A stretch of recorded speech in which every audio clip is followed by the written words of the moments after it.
उत्तर प्रदेशमधील मेरठ जिल्ह्यामध्ये पंची नावाचे एक गाव आहे. या गावामध्ये कांता नावाची एक महिला राहत होती. कांता ही एक विधवा महिला होती. तिचा नवरा आनंद याचा कालव्यात बुडून मृत्यू झाला होता. त्यामुळे कांता विधवा झाली होती. मात्र तरीही कांताने स्वतःला सावरले आणि आपल्या कुटुंबाला देखील सावरले. ती आपल्या आयुष्यात पुढे जात होती. कांता देवीकडे 2-4 जनावरे आहे. दररोज सकाळी साधारण 8:30 वाजण्याच्या सुमारास ती या जनावरांसाठी चारा आणण्यासाठी शेतात जात असायची. शेतातून चारा कापून आणायची, तो जनावरांना खाऊ घालायची. त्या जनावरांकडून जे दूध मिळायचे ते दूध डेअरीमध्ये विकायची. त्यातून तिला काही पैसे मिळत असायचे आणि त्याच पैशात तिच्या कुटुंबाचा उदरनिर्वाह चालायचा. आता कांतादेवीच्या कुटुंबात तिची एक जाऊ देखील होती, जिचं नाव मधू असं होतं. मधू ही कांतापेक्षा खूपच सुंदर होती. मधूचा नवरा राकेश कुमार दिल्लीमध्ये राहून नोकरी करत होता. राकेश कुमार क्वचितच घरी यायचा. तो महिन्यातून 2-4 दिवसासाठी घरी यायचा आणि पुन्हा दिल्लीला नोकरीसाठी निघून जायचा. अशा प्रकारे त्यांच्या कुटुंबात सर्व काही सुरळीत सुरू होतं.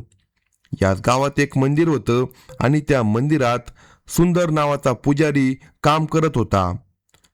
सुंदर पुजारी हा असा माणूस होता की त्याला महिलांमध्ये खूपच रस होता. पण गावातील साधेसुधे भोळेबाबडे लोक या सुंदर पुजाऱ्याबद्दल काहीच माहिती नव्हतं. आता हा सुंदर पुजारी या दोन्ही महिलांच्या आयुष्यात मोठे संकट निर्माण करणार होता. मात्र याबद्दल ना मधूला काही माहीत होतं ना कांताला काही माहीत होतं. अशा प्रकारे काही दिवस निघून गेल्यानंतर 10 एप्रिल 2026 दिवस उजाडला. सकाळी साधारण 8 वाजत आले होते. कांता आणि तिची जाऊ मधू घरातील कामामध्ये व्यस्त होत्या. त्याचवेळी मंदिरातील पुजारी सुंदर दानदक्षिणा मागण्यासाठी त्यांच्या घरी आला. घराच्या दारात उभा राहिल्यावर त्याची नजर कांताच्या सौंदर्यावर पडली. कांताला पाहताच तो थोडा घराच्या आतही आला. कांताने पुजाऱ्याला पाहिले आणि ती मधूला म्हणाली, मधू, आज आपल्या घरी पुजारी आले आहे, त्यांना काही दानदक्षिणा दे. मधू म्हणाली, तुम्हीच द्या. त्यानंतर कांता काही पीठ आणि काही तांदूळ घेऊन पुजारीकडे गेली. मात्र पुजारी सुंदर सतत कांताकडे पाहतच राहिला. त्याच्या मनात एकच विचार सुरू झाला, ही महिला खूप सुंदर आहे, कोणत्याही प्रकारे हिला आपल्या प्रभावाखाली आणायला हवं.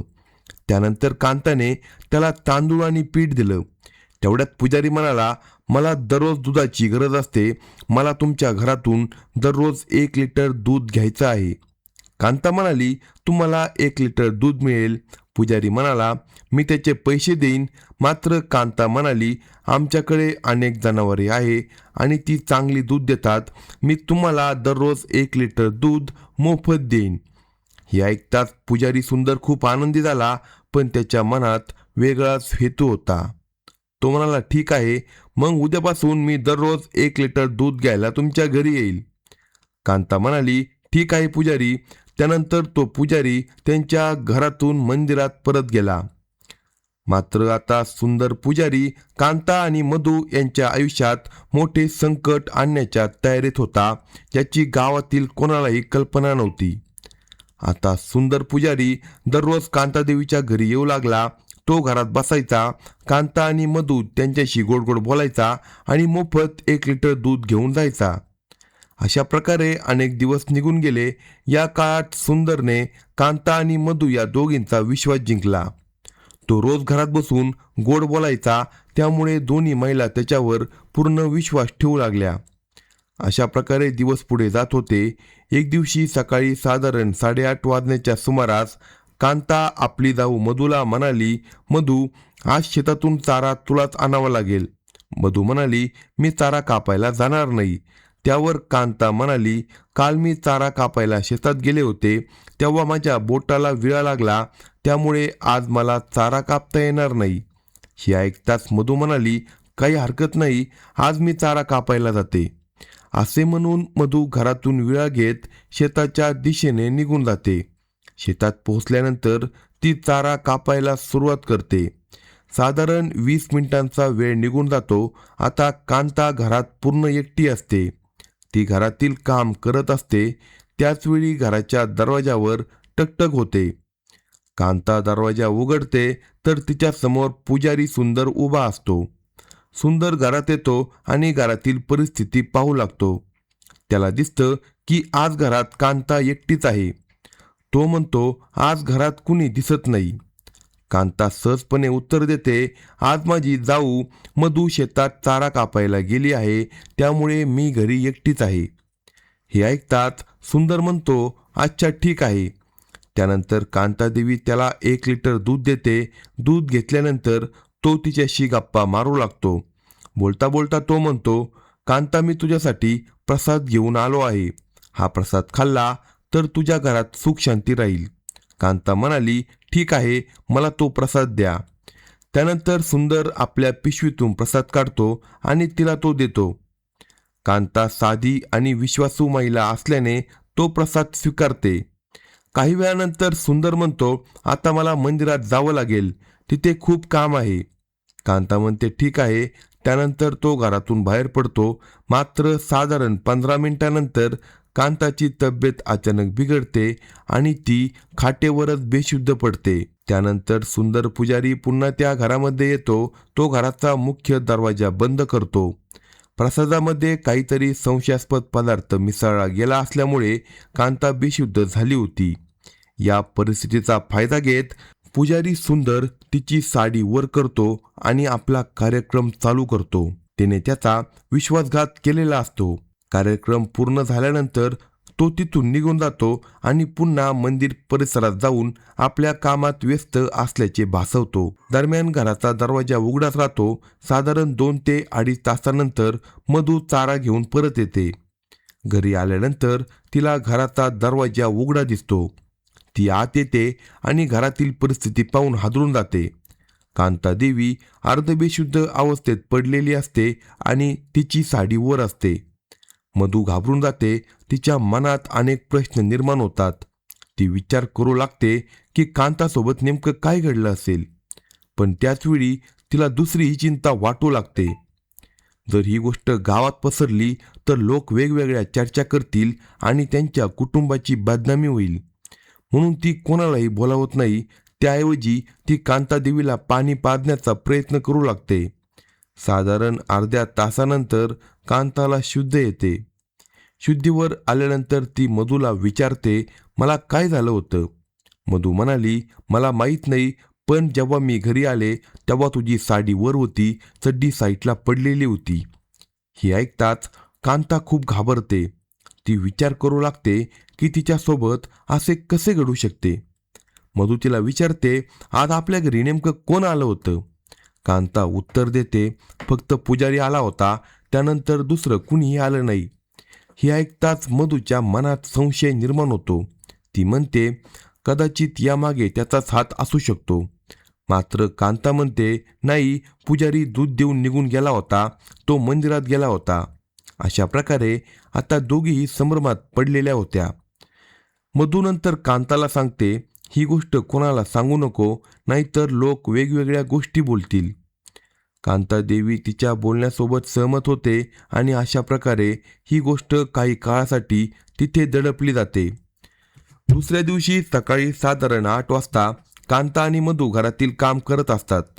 कांता कपडे धुत असते तर मधू स्वयंपाक करत असते. तेवढ्यात पुन्हा एकदा सुंदर दूध घेण्यासाठी त्यांच्या घरी येतो. तो घरात प्रवेश करताच दूध मागू लागतो. त्यावेळी कांता म्हणते, पुजारी, तुम्ही आला ते चांगलं झालं, मी आत्ताच तुम्हाला 1 लिटर दूध देते.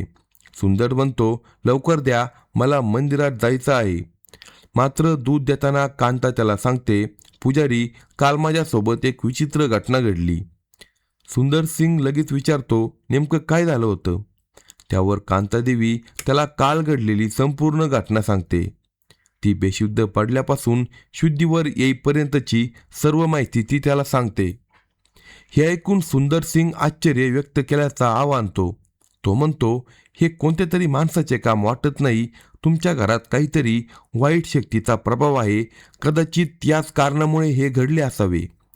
कांता आधीच घाबरलेली असल्यामुळे ती त्याच्या बोलण्यावर विश्वास ठेवू लागते. तेवढ्यात मधू तिथे येते. सुंदर तीच गोष्ट मधूलाही सांगतो.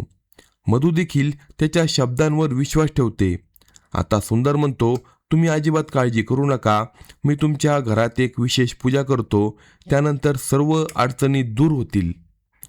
कांता विचारते, पुजारीजी, त्यासाठी आम्हाला काय काय करावे लागेल? सुंदर सांगतो, तुम्हाला काही करायचे नाही, मी आवश्यक सामानाची यादी लिहून देतो, ते सामान आणा, संध्याकाळी 5च्या सुमारास मी तुमच्या घरी येऊन पूजा करतो. कांता लगेच तयार होते. त्यानंतर सुंदर 1 लिटर दूध घेऊन मंदिरात निघून जातो. साधारण अर्ध्या तासानंतर कांता बाजारात जाते. ती पूजेसाठी लागणारे सर्व साहित्य विकत घेते आणि घरी परत येते. घरी आल्यानंतर ती मधूला सांगते, आज संध्याकाळी आपल्या घरी पूजा होणार आहे. मधू म्हणते, ठीक आहे, तोपर्यंत आपण शेतातून चारा आणून घेऊ. त्यानंतर दोघी शेतात जातात, चारा कापून परत येतात. जनावरांना देखील चारा घालतात. अशा प्रकारे दिवस पुढे सरकतो. बघता बघता संध्याकाळचे 5 वाजतात. कांता मधूला म्हणते, मी पुजारीला बोलून आणते. मधू म्हणते, हो जा. त्यानंतर कांता घरातून निघते आणि मंदिरात जाते. मंदिरात पोचल्यावर ती पाहते की पुजारी सुंदर एकटाच मंदिरात बसला होता. कांता त्याला म्हणते, पुजारीजी, चला घरी पूजा करायची आहे. सुंदर म्हणतो, हो चला चला. त्यानंतर तो तिच्यासोबत त्यांच्या घरी येतो. घरी आल्यानंतर तो पूजा करायला सुरुवात करतो. पूजा सुरू असताना तो सतत घरातील घडामोडी आणि दोन्ही महिलांचे वर्तन पाहत असतो. काही वेळानंतर पूजा संपते. पूजा संपल्यावर मधू काही पैसे आणते आणि म्हणते, पुजारीजी, ही दक्षिणा घ्या. मात्र पुजारी सुंदर पैसे घ्यायला नकार देतो. तो म्हणतो, मी पूजेचे पैसे घेत नाही. मधू पुन्हा आग्रह करते, पण तो पुन्हा नकार देतो. हे पाहून मधू आपल्या जावला म्हणते, हा माणूस खरोखरच चांगला आहे, पूजेचे पैसेसुद्धा तो घेत नाही. याच प्रकारे सुंदरने दोघींचा विश्वास अधिकाधिक जिंकला होता. त्यानंतर तो घरातून निघून जातो. अशा प्रकारे आणखी काही दिवस निघून जातात. शेवटी 28 एप्रिल 2026 दिवस उजाडतो. संध्याकाळी साधारण 8च्या सुमारास कांता मधूला म्हणते, आज माझ्या आईचा फोन आला आहे, तिची तब्येत ठीक नाही, मला 2-4 दिवसासाठी माहेरी जावं लागेल. मधू म्हणते, काळजी करू नका, घरातील काम मी सांभाळेन, जनावरांची काळजी घेईल, तुम्ही जाऊन या. त्यानंतर कांता तयारी करते, काही कपडे आणि थोडे पैसे घेते आणि ती माहेरी निघून जाते. कांता गेल्यानंतर मधू घरातील सर्व जबाबदाऱ्या सांभाळू लागते. ती घरातील कामे करते, जनावरांची काळजी घेते आणि नेहमीप्रमाणे दिवस घालवते. एक दिवस निघून जातो. दुसऱ्या दिवशी सकाळी साधारण 8 वाजण्याच्या सुमारास सुंदर पुन्हा मधूच्या घरी येतो. मधू त्याला दूध देते. मात्र यावेळी त्याला कांता दिसत नाही. तो लगेच विचारतो, कांता कुठे आहे? मधू उत्तर देते, ती माहेरी गेली आहे, 2-4 दिवसांनी परत येईल.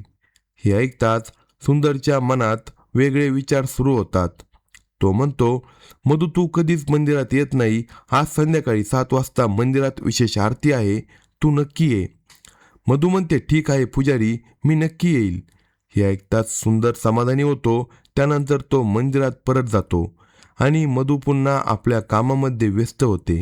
अशा प्रकारे मधू पुन्हा आपल्या दैनंदिन कामात व्यस्त झाली होती. तिने घरातील सर्व कामे पूर्ण केली होती.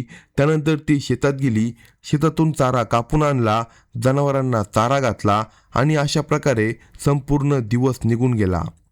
संध्याकाळी साधारण 6:30 वाजण्याच्या सुमारास मधूला आठवण झाली की आज मंदिरात विशेष आरती आयोजित करण्यात आली आहे. त्यानंतर ती तयार झाली आणि मंदिराकडे निघाली. मंदिरात पोहोचल्यावर तिनं पाहिलं की काही भाविक आधीपासूनच तिथे उपस्थित होते. सुंदर पुजारी मंदिरात होता. मधू मंदिरात येताच सुंदरने तिच्याकडे पाहिले. त्याने तिचे स्वागत केले आणि आरतीची तयारी सुरू केली. थोड्याच वेळात आरती सुरू झाली. सर्व भाविकांनी भक्तिभावाने आरतीत सहभाग घेतला. आरती संपल्यानंतर उपस्थित भाविकांना प्रसाद वाटण्यात आला. भाविकांनी प्रसाद घेतला आणि एकामागून एक आपल्या घरी परत जाऊ लागले. काही वेळात मंदिर जवळजवळ रिकामे झाले. तेव्हा मधू सुंदरला म्हणाली, पुजारी, मला प्रसाद मिळाला नाही. सुंदर म्हणाला, तुझ्यासाठी वेगळा प्रसाद ठेवला आहे. मधूला त्याच्या बोलण्यावर विश्वास होता. सुंदर मंदिरातील आपल्या खोलीत गेला आणि काही वेळानंतर परत आला. त्याने मधूला तो विशेष प्रसाद खायला दिला. मधूने तो प्रसाद स्वीकारला. त्यानंतर सुंदर तिला तिथेच बसून प्रसाद खायला सांगू लागला. मधू देखील निर्धास्तपणे तिथे बसली. काही वेळ ती त्याच्यासोबत बोलत राहिली. संवाद सुरू असतानाच तिची प्रकृती अचानक बिघडू लागली. काही मिनिटातच ती अस्वस्थ झाली आणि तिची शुद्ध हरपली. त्यानंतर घडलेल्या घटनांमध्ये तिच्यावर गंभीर गुन्हा करण्यात आला आणि तिचा गैरफायदा घेण्यात आला. पुढे परिस्थिती आणखीनच गंभीर बनली. या घटनेत सहभागी असलेल्या व्यक्तींनी पुरावे लपवण्याचा आणि स्वतःला वाचवण्याचा प्रयत्न सुरू केला. सुंदरने आपल्या ओळखीतील कैलास नावाच्या व्यक्तीसोबत संपर्क साधला. कैलास हा दुसऱ्या गावातील मंदिराचा पुजारी होता. दोघांमध्ये काही काळ चर्चा झाली. त्यानंतर कैलास त्या गावाकडे निघाला. साधारण 20 मिनिटांनंतर तो मंदिरात पोहोचला.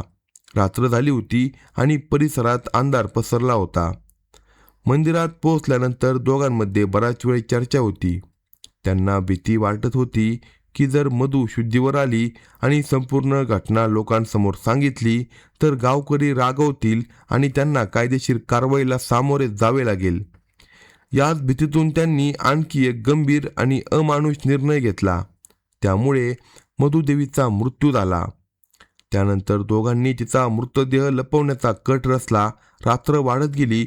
साधारण 11:30 वाजल्यानंतर त्यांनी मृतदेह एका वाहनावर ठेवला आणि गावाबाहेर न्यायला सुरुवात केली. मात्र नशिबाने त्यांच्या योजनेत अडथळा आणला. त्याचवेळी काही शेतकरी आपल्या शेतातून घरी परत येत होते. त्यांच्यामध्ये श्रवणकुमार नावाचा एक व्यक्ती होता. त्या लोकांना रात्रीच्या वेळी दोघे पुजारी संशयास्पद अवस्थेत जाताना दिसले. त्यांनी त्यांना थांबवलं. चौकशी केली असता परिस्थिती संशयास्पद वाटू लागली. त्यानंतर त्यांनी जवळ जाऊन पाहिले असता त्यांना एका महिलेचा मृतदेह असल्याचे दिसून आले. हे पाहताच सर्वजण हादरले. त्यांनी तात्काळ त्या दोघांना पकडून ठेवले आणि पोलिसांना माहिती दिली. साधारण अर्ध्या तासानंतर पोलीस घटनास्थळी पोहोचले. पोलिसांनी मृतदेह ताब्यात घेतला. दोन्ही आरोपींना अटक करण्यात आली. त्यानंतर त्यांच्या विरुद्ध गुन्हा दाखल करण्यात आला आणि पुढील तपास सुरू करण्यात आला. तपासादरम्यान अनेक धक्कादायक गोष्टी समोर आल्या. त्यातून आधी घडलेल्या गंभीर गुन्ह्याची देखील माहिती पोलिसांना मिळाली. त्यानंतर पोलिसांनी पुरावे गोळा करून न्यायालयात आरोपपत्र दाखल केले. पुढे न्यायालय या आरोपींना कोणती शिक्षा सुनावेल हे न्याय प्रक्रियेनंतरच निश्चित होणार आहे. अशाच नवनवीन स्टोरी ऐकण्यासाठी कलम 302 या मराठी चॅनलला सबस्क्राईब करा आणि आपल्या प्रतिक्रिया कमेंट बॉक्समध्ये कळवा.